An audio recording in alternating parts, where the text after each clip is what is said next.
ইরানের সর্বোচ্চ ধর্মীয় নেতা আয়াতুল্লাহ আলী খামেনি যুক্তরাষ্ট্র ও ইসরায়েলের যৌথ হামলায় নিহত হয়েছেন।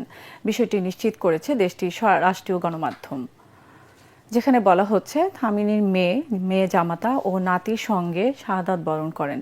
এছাড়া এনবিসি নিউজকে মার্কিন প্রেসিডেন্ট ডোনাল্ড ট্রাম্প জানিয়েছেন, ইরানের বর্তমান প্রশাসনের অধিকাংশ শীর্ষ নেতৃত্ব শনিবারের হামলায় প্রাণ হারিয়েছে।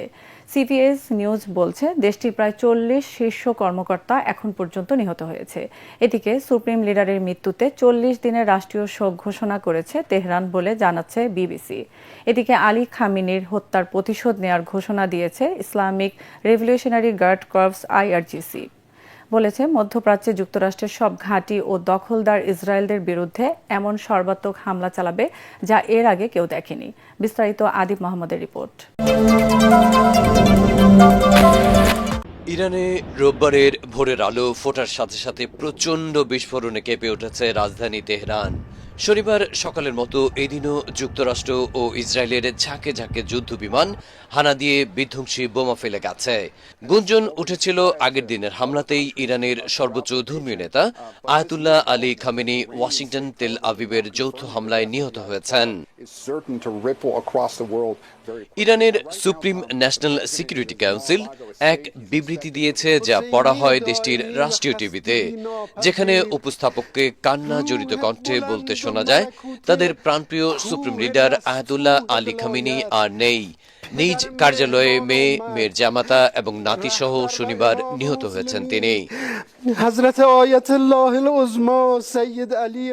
এর আগে সামাজিক মাধ্যমের এক বার্তায় খামেনি নিহত হওয়ার খবর দেন মার্কিন প্রেসিডেন্ট ডোনাল্ড ট্রাম্প। বলেন, ইতিহাসের জঘন্যতম এক ব্যক্তি মারা গেছে, তার মৃত্যুতে বিশ্ব অনেক বেশি নিরাপদ হয়েছে। আরেক ভিডিও বার্তায় ইসরায়েলি প্রধানমন্ত্রী বেঞ্জামিন নেতানিয়াহু খামেনির নিহত হওয়ার খবর দেন। এছাড়া এনবিসি নিউজকে ট্রাম্প জানিয়েছেন, ইরানের বর্তমান প্রশাসনের অধিকাংশ শীর্ষ নেতৃত্ব শনিবারের হামলায় প্রাণ হারিয়েছে। সিবিএস নিউজ বলছে দেশটির প্রায় 40 শীর্ষ কর্মকর্তা এখন পর্যন্ত নিহত হয়েছেন। এদিকে সুপ্রিম লিডারের মৃত্যুতে 40 দিনের রাষ্ট্রীয় শোক ঘোষণা করেছে তেহরান বলে জানাচ্ছে বিবিসি। ওদিকে আলী খামেনি হত্যার প্রতিশোধ নেয়ার ঘোষণা দিয়েছে Islamic Revolutionary Guard Corps IRGC. বলেছে মধ্যপ্রাচ্যে যুক্তরাষ্ট্রের সব ঘাঁটি ও দখলদার ইসরায়েলের বিরুদ্ধে এমন সর্বাত্মক হামলা চালাবে যা এর আগে কেউ দেখেনি।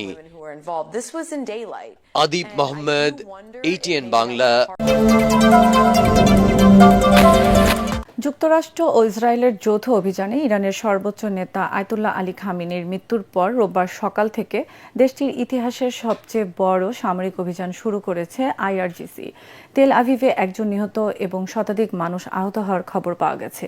তেহরানেও উল্টা হামলা চালাচ্ছে আমেরিকার জোট। জাহিদুল আলমের রিপোর্টে বিস্তারিত।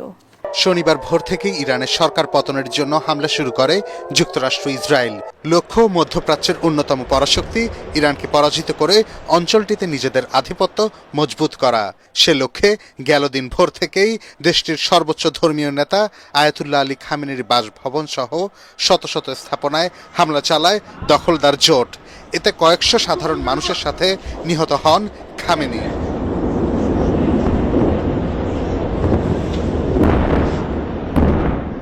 রোববার সকালে বার্তা সংস্থা তাসমিন, ফার্স নিউজ সহ ইরানের সরকারি বেসরকারি সব সংবাদ মাধ্যম নিশ্চিত করে খামেনির মৃত্যুর তথ্য। সাথে মারা গেছেন তার মেয়ে, জামাতা ও নাতি। খামেনির মৃত্যুর পর আপৎকালীন সময়ে তার দায়িত্ব পালন করবেন দেশটির প্রেসিডেন্ট, বিচার বিভাগ প্রধান ও একজন আইনবিদ।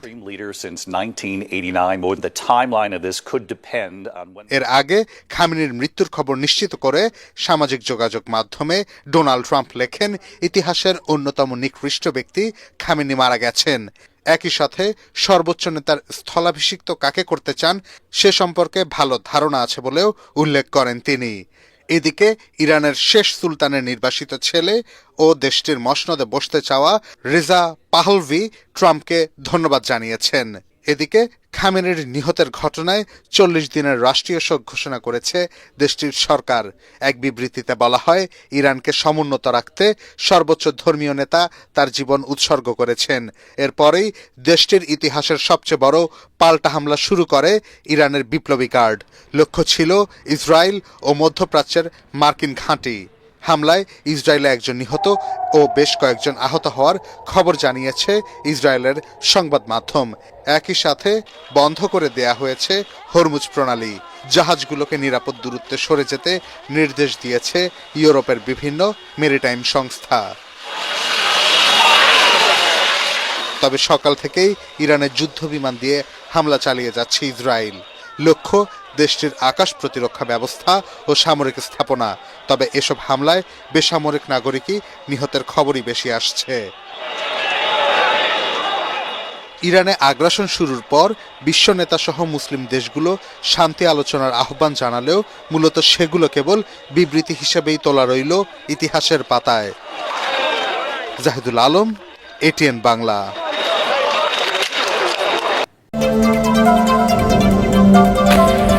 যুক্তরাষ্ট্র ও ইসরায়েলের সঙ্গে ইরানের সংঘাতের জেরে ঢাকা থেকে মধ্যপ্রাচ্যগামী 28টি ফ্লাইট স্থগিত করা হয়েছে।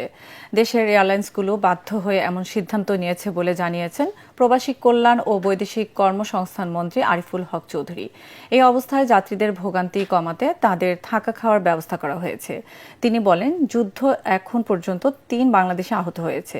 তাদের একজন হাসপাতালে এবং অন্য 2জন প্রাথমিক চিকিৎসা নিয়েছে।